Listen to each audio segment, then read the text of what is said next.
Hey there guys, my name is Marcus, and in this video I'm going to share with you how you can fix your Honor Choice Earbuds X5 if your left or right earbud they are not working.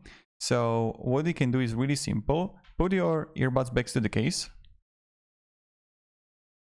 Okay, close the case, open the case now, take them out, and you want to hold both earbuds for like 10 seconds. Just hold them. And when you're gonna hold them like this, after like 10 seconds, they're going to reset. I tested it out also with the phone, that automatically they're going to like disconnect. And this is how you're gonna do it. So 10 seconds, you can even count it, and then try to put them back in. And this is how it works. So thank you very much for watching. And have a great day, and goodbye.